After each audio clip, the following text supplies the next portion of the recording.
Bien, chers étudiants, chers collègues, je vous propose de démarrer cette journée sans plus tarder. Et comme il est d'usage, je vais proposer aux différents partenaires de la manifestation de prendre la parole tour à tour.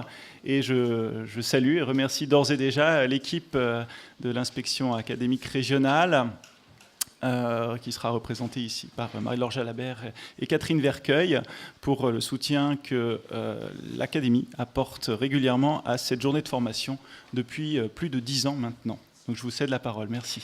Merci beaucoup, Monsieur Depraz. Bonjour à toutes et à tous. Donc, je vais prendre la parole au nom de l'ensemble des collègues de IAIPER d'Histoire-Géographie de l'Académie de Lyon, représentée ce matin par Madame Jalabert qui est à ma gauche, donc Catherine Vercueil, moi-même. Madame Lauer devrait nous rejoindre et je crois peut-être Madame Ergotte aussi dans la journée. Voilà, donc on va essayer de se relayer. J'en profite pour vous souhaiter à tous une excellente année. Nous sommes encore dans les temps, hein, le mois n'est pas terminé. Une année riche, une année qui s'annonce pleine de changements une fois de plus. Hein, on ne s'ennuie jamais dans l'éducation nationale. Alors, le hasard fait que l'actualité nous rattrape et rend plus que nécessaire d'aborder des thématiques telles que celles qui nous rassemblent aujourd'hui. Je veux parler bien sûr du phénomène exceptionnel des crues qui provoquent des inondations dans de nombreux départements actuellement et qui paralysent transport et qui affectent donc l'économie et les populations, y compris dans notre capitale en ce moment où tous les matins on se réveille et on entend effectivement et on guette la montée des eaux à Paris et ailleurs.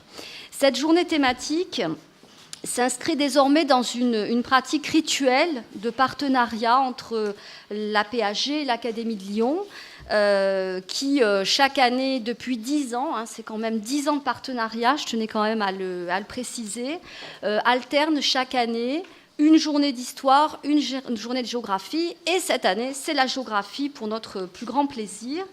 Et le nombre important de professeurs du second degré ainsi que les étudiants que je salue également, qui sont présents aujourd'hui, donc montre qu'il s'agit encore d'un succès.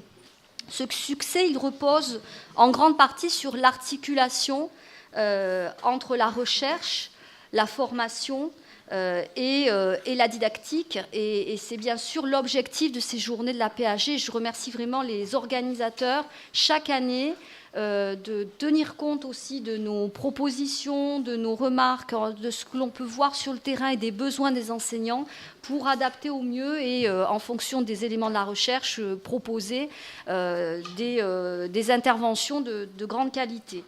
Cette année encore, la journée permet de mesurer que des thématiques que des concepts nouveaux dans la recherche universitaire, de nouveaux savoirs, sont intégrés très rapidement dans les programmes scolaires, avec une percolation extrêmement rapide. On risque parfois de faire apparaître des entrées qui sont à peine stabilisées sur le plan scientifique. Donc ce phénomène justifie amplement la nécessité d'avoir une formation continue des enseignants tout au long de la vie. J'en veux pour preuve donc des éléments présents dans nos programmes et le programme de la journée qui vous sera commenté après moi. Changement global, durabilité, anthropocène, prospective, vulnérabilité, risque, résilience, et on pourra en citer beaucoup. Tout cela dans une démarche systémique et selon une démarche inductive qui s'appuie sur des études de cas. Et la journée s'appuie effectivement sur de nombreuses études de cas qui nous font voyager, qui font jouer avec des échelles variées. Et des verbes forts ponctuent l'ensemble des interventions et rendent compte des enjeux actuels de ces thématiques. Conserver, survivre, sensibiliser vont être des mots-clés aussi sur cette journée. La richesse de cette journée fait écho, et je terminerai par là, à de multiples actions qui sont menées aussi de manière très dynamique dans notre académie. Je citerai en particulier des formations qui existent depuis quelques années sur la prospective territoriale. Ça sera une thématique qui sera abordée cet après-midi. Ce sont des journées, des formations que pilote en particulier Madame Lauer et qui ont été mises en place dans l'académie, mises en place avant même que les programmes de collège intègrent cette démarche. Et puis, autre exemple de ces actions très, très multiples et très dynamique, la vivacité de l'éducation au développement durable, qui est un dossier qui est piloté dans l'Académie par Madame Jalabert, ici présente, pour l'histoire-géographie avec son collègue de sciences physiques. Donc on est dans une académie où effectivement ces thématiques sont assez vives et sont, je pense, bien abordées, en tout cas pour nos élèves. Je nous souhaite à tous, bien sûr, une excellente journée qui nous permette de comprendre qu'aujourd'hui, tant sur le plan scientifique que sur le plan du champ scolaire, la géographie est une géographie active et citoyenne qui s'inscrit pleinement dans les enjeux de son temps. Merci.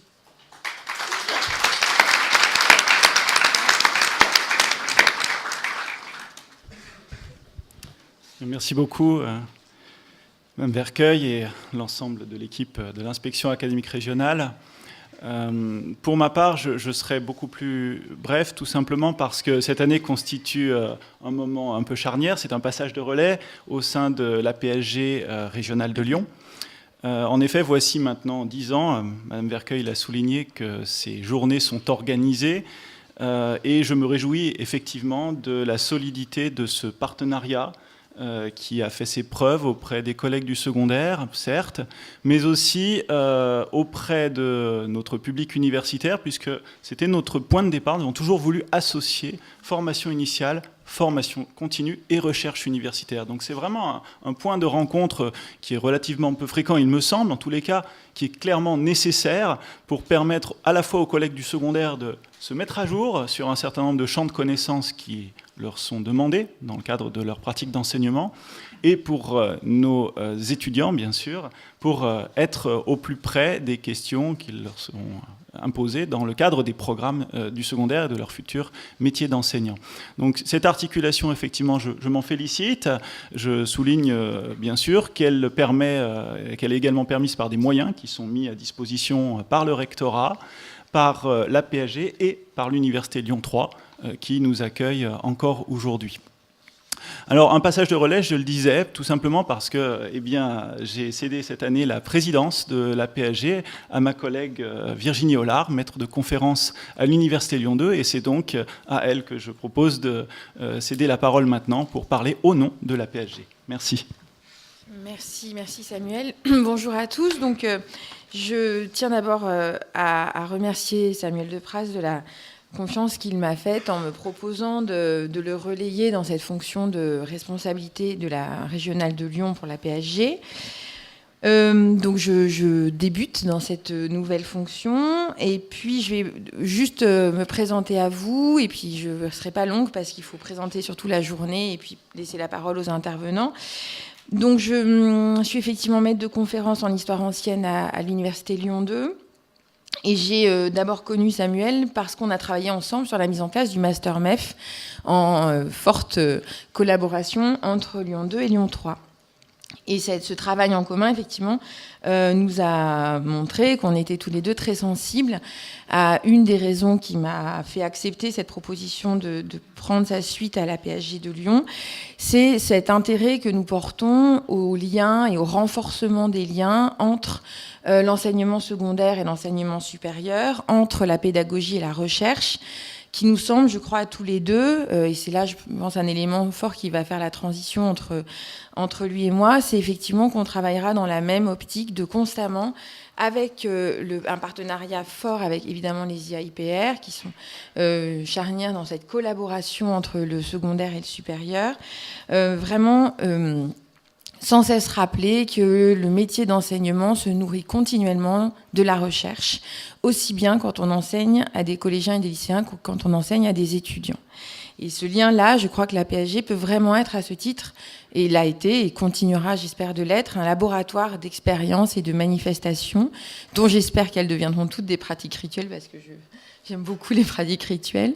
Et donc, voilà, je vais vraiment travailler dans cette suite, dans cet esprit de collaboration. Ce qui m'a plu tout de suite à la PSG, c'est vraiment la sensation d'entrer dans un travail collectif, d'équipe. Et ça, je trouve que ça change beaucoup par rapport à l'université.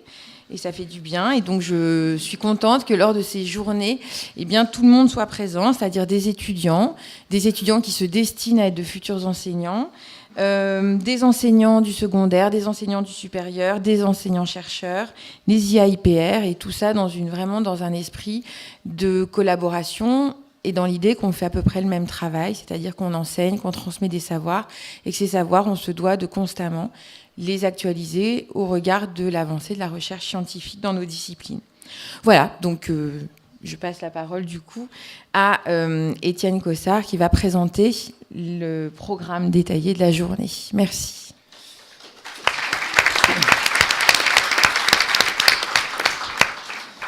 Bien, donc je vous remercie. Alors pour commencer, je vais tout de suite rebondir en fait sur ce qui a été dit pour dire que alors qu'on est actuellement en pleine réforme de l'accès à l'enseignement supérieur, la réforme Parcoursup, etc., et que de façon quasi systématique, on nous parle d'échecs quand on parle d'université, je crois que le fait d'avoir un amphi qui est rempli comme celui-là aujourd'hui, où justement on va avoir cette fameuse percolation entre le monde scientifique, académique, qui est parfois dans ses laboratoires, mais qui s'ouvre aussi vers différentes communautés d'usage, ça fait du bien de voir un amphi rempli, de la percolation du savoir, de cette science, et réjouissons-nous d'avoir cette opportunité aujourd'hui. Alors, pour ce qui est du terme de cette journée, donc changement global, durabilité, prospective territoriale, c'est vrai que c'est des gros mots, des concepts qui peuvent parfois faire peur, mais j'ai envie de dire, on a tous été enthousiastes au département de géographie et aménagement pour essayer d'œuvrer à l'organisation de cette journée, parce que finalement, ça renvoie, pour moi en tout cas, à l'essence même de la géographie. C'est pas pour rien que dès 1913, Jean Brune nous disait, finalement, la géographie, c'est travailler sur les modalités d'implantation de l'homme sur la planète et de travailler aussi sur toute la part des transformations de la planète qui revient à l'activité humaine. Donc autrement dit, on est au cœur de notre légitimité scientifique et pourtant, les géographes sont quand même, de mon point de vue, trop souvent absents de ces débats sur, on va dire, les problématiques environnementales. Alors que justement, les géographes étaient peut-être les seuls, on va dire, au tournant 19e, 20e siècle, à ne pas avoir coupé, on va dire, l'entrée humaine de tout ce qui relève de la nature. Donc autrement dit, on a une position stratégique de carrefour, mais aussi dangereuse, parce que c'est vrai qu'en étant parfois à l'interface entre les biogéosciences, les sciences humaines et sociales, j'ai envie de dire, si on reste au carrefour, on peut se faire écraser. Et donc tout notre objectif, c'est d'essayer d'avoir des grilles de lecture qui soient, on va dire, clair, efficace, où on montre que derrière ces concepts de changement global, de durabilité, il y a un vrai savoir géographique, une vraie expertise géographique qui nous permet de décrypter, de lire l'espace, de lire les paysages, de révéler des schémas d'organisation où on va voir qu'effectivement on a des systèmes complexes, mais où il faut faire la part des choses entre ce qui peut être, on va dire, des schémas très généraux, mais aussi des particularités tout à fait locales liées à des contextes culturels, sociaux. Donc finalement un travail d'équilibriste que l'on doit faire en tant que géographe et qui d'ailleurs, je crois, fait partie de l'une des marques de fabrique de notre laboratoire de géographie lyonnais, à savoir l'UMR, environnement, ville et société. Mais c'est aussi finalement ce qui nous a guidés dans le choix des intervenants. On a essayé d'avoir des intervenants qui ont travaillé ces concepts, ces questions environnementales, suivant différentes entrées, différentes focales, avec parfois une entrée très centrée sur les contraintes que forcément va imposer le milieu physique. Et je crois que la première présentation de Monique Faure va vraiment nous bluffer là-dessus pour nous rappeler que oui, quand on est en Himalaya, forcément, il va y avoir des contraintes fortes et que finalement, par leur savoir vernaculaire, les populations locales composent très bien avec très bien, aussi bien que possible, avec ces différentes contraintes. Donc autrement dit, différents intervenants, différentes focales, qui vont parfois relever davantage de l'acceptation sociale, de contexte culturel, parfois avec des entrées un peu plus physiques, mais toujours avec ce souci de d'abord partir du terrain, partir du paysage, pour ensuite effectuer ce travail d'équilibriste. On va dire, tiens, finalement, quels sont, on va dire, les éléments qui permettent de monter en généralité sur les modalités d'interaction entre l'homme et la nature, pour reprendre ces deux termes, et en même temps, conserver toutes ces nuances qui existent en fonction de la multiplicité des contextes locaux, qu'ils soient culturels, sociaux ou autres. Donc je ne vais pas reprendre davantage la parole, parce que l'essentiel, c'est que justement les intervenants puissent avoir autant de temps que possible pour faire leurs exposés.